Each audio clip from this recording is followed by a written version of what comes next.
حاسبنا حسابا يسيرا اللهم حاسبنا حسابا يسيرا اللهم إنك عفو كريم تحب العفو فاعف عنا اهدنا الصراط المستقيم اللهم إنا نسألك الجنة ونعوذ بك من النار يا خالق الجنة والنار برحمتك يا عزيز يا غفار يا كريم يا ستار يا رحيم يا جبار يا خالق يا بر اللهم أجرنا من النيران اللهم أجرنا من النيران اللهم أجرنا من النيران اللهم أجرنا من النيران بحرمة القرآن اللهم اجعل القرآن العظيم ربيع قلوبنا ونور صدورنا وجلاء أحزاننا وذهاب همومنا وغمومنا واجعله شفيعنا يوم الحساب وارزقنا تلاوته آناء الليل وأطراف النهار ربنا ظلمنا أنفسنا وإن لم تغفر لنا وترحمنا لنكونن من الخاسرين ربنا آتنا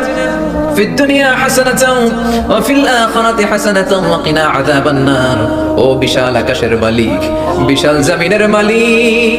বিশাল মরুভূমির মালিক বিশাল পাহাড়ের মালিক লৌহে মাহফুজের মালিক বাইতুল মামুরের মালিক সিদরাতুল মুনতাহার মালিক লৌহে মাহফুজের মালিক বিশাল আরশের মালিক তোমার আকাশ বাতাস তোমার চন্দ্র সূর্য তোমার পাহাড় পর্বত আরশের তুলনায় আমাদের হাত দুইখানা বড় ছোট্ট গো আল্লাহ ছোট দুটি হাত পেতে বুক ভরা আশা নিয়ে তোমার শাহী দরবারে এই গহীন রাতে তোমার পেয়ারা বান্দাদেরকে নিয়ে ভিক্ষুকের মতো নাদানের মতো মূর্খের মতো হাত তুললাম আমাদের হাত দুইখানা কবুল আর মঞ্জুর করে দাও আকাশের নিচে জমিনের উপরে আমাদের চেয়ে বড় কোনো গুনাহগার আর দ্বিতীয়টা নাই এমন কোনো গুনাহ নাই যে আমরা করি নাই সগীরা কবিরা জেনে না জেনে ইচ্ছায় অনিচ্ছায় শিরকি বেদাতি বন্ধুর পাল্লায় পড়ে শয়তানের ধোঁকায় পড়ে হাজার হাজার গুনাহ করেছি তোমার দরবারে আমরা ক্ষমা চাই তওবা করো না আমার জীবনে গুনাহ করব না রব্বুল আলামিন আমাদের মাসুম বানিয়ে আমাদেরকে তুমি মাফ করে দাও আমাদের আব্বা আম্মা দাদা দাদি নানা নানি চাচা চাচি খালা খালু মামা মামি শ্বশুর শাশুড়ি পাড়া প্রতিবেশী দেশি খেসি সবাইকে তুমি মাফ করে দাও আমাদের যত আত্মীয় স্বজন 3.5 হাত কবরের বাসিন্দা তাদের কবরগুলোর জান্নাতুল ফেরদাউসের বাগান বানিয়ে দাও রব্বুল আলামিন জানেন আমার কোন ভাইয়ের এখানে আব্বা বেঁচে নাই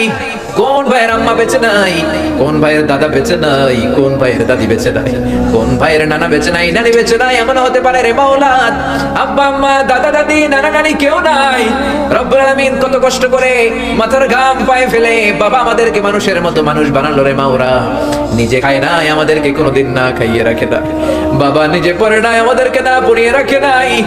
ঈদ আসলে নিজে নতুন জামা কিনে নাই আমাদেরকে নতুন জামা না দিয়ে রাখে নাই জানি না কোন ভাইয়ের বাবার কবরে কোন ভাইয়ের মায়ের কবরে দাও দাও দাও দাও করে জাহান্নামের আগুন জ্বলে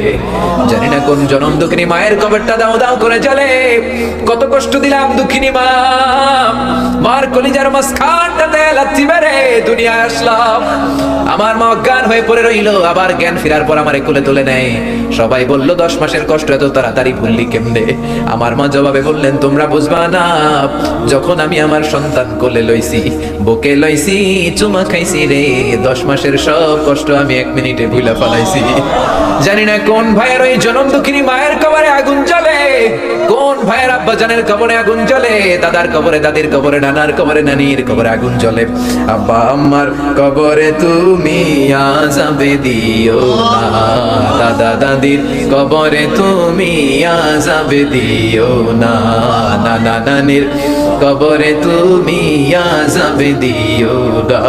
রব্বুল আলামিন নাম না জানা যত মুমিন বান্দা বান্দি तमाम জাহানের যত কবরস্থানে যত মুমিন বান্দা বান্দি মুর্দেগান হয়ে পড়ে আছে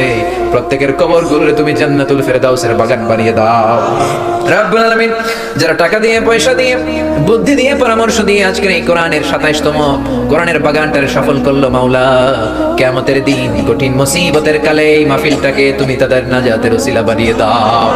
রব্বুল আলামিন যারা মাগরিব থেকে শুরু করে রাত 12টা পর্যন্ত আমার কলিজার টুকরা ভাইরা, বাসার ভাইয়ের আলোচনা শুনলেন, ওই দূর চট্টগ্রাম থেকে আমার ভাই আসলেন, তার আলোচনাও শুনলেন, আমার কাছ থেকে কিয়ামতের আলামতের ব্যাপারে আলোচনা শুনলেন। রব্বুল আলামিন কিয়ামতের আলামতের কথা শুনে আমাদের ভয় লাগে,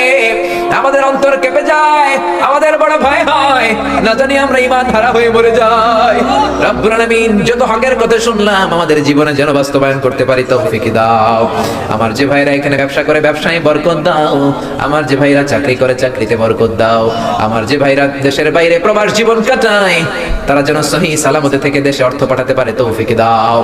মাহফিল কমিটি থেকে দোয়া চাওয়া হয়েছে, অনেক প্রবাসী ভাইরা দোয়া চেয়েছে মাওলা, তাদের মানে কি আশা কি বাসনা আমি জানি না, তোমার জানার বাকি নাই। রব্বুল আলামিন প্রবাসী যেই ভাইরা আছে মনের নেক মাকাসিদ পূরণ করে দাও। যত মাদ্রাসার ছাত্ররা এসেছে কবুল করে নাও, যত শিল্পীরা আজকে গান গাইলো কবুল করে নাও, আজকের উপস্থাপক ভাইটাকেও তুমি কবুল আর মঞ্জুর করে নাও। রব্বুল আলামিন অনেক মাদ্রাসার ছাত্ররা এসেছে, প্রাইমারি স্কুলের টিচাররা এসেছেন, মুয়াজ্জিন সাহেব, ইমাম সাহেব, খতিব সাহেব, কওমি মাদ্রাসা, আলিয়া মাদ্রাসার শিক্ষক, হাই স্কুলের শিক্ষক ভাইরা এসেছে, কলেজের প্রফেসররা এসেছে, প্রশাসনের লোকেরা এসেছে, মা বোনেরা যাদের কানে আমার মাইকের আওয়াজ যায় তারাও তো দুই হাত তুলে তোমার দরবারে কাঁদে রে মাওলা। তোমার কি একটু মায়া লাগে না? তোমার কি একটু দয়া লাগে না? রব্বুল আলামিন এই মাহফিলের প্যান্ডেলে ঢোকার আগে যেমন করে আমাদের গুনার বস্তাগুলো নামিয়ে নিয়েছো, যাওয়ার সময় গুনার বস্তা আর কাঁধে তুলে দিও না। রব্বুল আলামিন যতদিন এই জমিনে থাকবো তোমার গোলামি করে বাঁচার তৌফিক দাও। আমরা তোমার গোলাম, শুধু আমরাই গোলাম না, গোলামের ঘরের গোলাম, বান্দির ঘরের গোলাম। আমার বাবাও তোমার গোলাম, আমার মা তোমার বান্দি, আমাদের মাথার চুলের ঝুঁটি তোমার কুদরতি হাতের মুঠোয়, তুমি যা চাও তাই করতে পারো। আমার প্রাণের ভাইয়েরা কোরআনের প্রেমে প্রেমিক হয়ে দুনিয়ার কোন আকর্ষণে নয়, মহাবিশ্বের মহাগ্রন্থ আল কোরআনের প্রেমে আকর্ষিত হয়ে রাত 12টা পর্যন্ত চোখের পানি ছেড়ে তোমার দরবারে হাত তুলে রেখেছে মাওলা। আমার সবগুলো ভাই আর বোনদেরকে তুমি কবুল আর মঞ্জুর করে দাও। এলাকার যুবক ভাইদেরকে তুমি সাইয়েদনা ওমরের মতো, হামজার মতো, খালিদ ইবনে ওয়ালিদের মতো কবুল আর মঞ্জুর করে নাও। এলাকার মা বোনদেরকে ফাতেমার মতো, আয়েশার মতো, আসিয়ার মতো কবুল আর মঞ্জুর করে নাও। এলাকার প্রত্যেকটা ফ্যামিলিকে তুমি জান্নাতি ফ্যামিলি হিসেবে কবুল আর মঞ্জুর করে দাও। রব্বুল আলামিন যারা কোরআনের কথা বলতে যে এই দেশে মাজলুম তাদের তুমি হেফাজত করো, যতদিন বাঁচি হকের কথা যেন বলতে পারি, কোরআনের হক কথা যেন ছড়িয়ে দিতে পারি তুমি তৌফিক দাও। কয়দিনের হায়াত নিয়ে এসেছি আমাদের কেউ জানা নাই, জানি না কোন দিন মালাকুল মাউতের হাতে ধরা পড়ে যাই, জানি না কোন দিন ওই মসজিদের মাইকে বলা হবে অমুক এলাকার অমুক ভাই আমাদের মাঝে দুনিয়ায় ডাক, জানি না কোন দিন কাফনের সাদা কাপড় দিয়ে আমার দেহটারে পেঁচ দেয়া হবে। এই দুনিয়ায় আসার একটা সিরিয়াল আছে, যাওয়ার কোনো সিরিয়াল নাই। আসার সময় তুমি দাদা পাঠাও, তারপরে বাবা, তারপরে ছেলে, তারপরে নাতি, কিন্তু যাওয়ার সময় মাঝে মাঝে দাদার আগে নাতি চলে যায়, যাওয়ার সময় মার আগে মাঝে মাঝে মেয়ে চলে। শুধু অসুস্থরাই মরে না, সুস্থরাও মরে যায়। শুধু বৃদ্ধ বৃদ্ধারা মরে না, মাঝে মাঝে দেখি যুবক যুবতীরাও মরে যায়। হসপিটালের শুধু রোগীরাই মরে না, মাঝে মাঝে শুনি ডাক্তাররাও মরে যায়। রব্বুল আলামিন কয়দিনের হায়াত নিয়ে এসেছি জানি না, যতদিন বেঁচে থাকি কোরআন মেনে, বিশ্বনবীর সুন্নাহ মেনে চলতে পারি তৌফিক দাও। আমার এই বাংলার জমিনের উপর তুমি তোমার খাস রহমত আর বরকত নাজিল করো। এই বাংলার 56,000 বর্গ মাইলের প্রতিটা ইঞ্চি মাটিকে তুমি কোরআনের ঘাঁটি হিসেবে কবুল করে দাও। মৃত্যুর পূর্ব মুহূর্তে ওই বিশ্বনবীর শেখানো মধুর কালিমাটুকুন জপতে জপতে ঈমান নিয়ে যেন আমরা সবাই বিদায় নিতে পারি। লা ইলাহা ইল্লাল্লাহু মুহাম্মাদুর রাসূলুল্লাহ।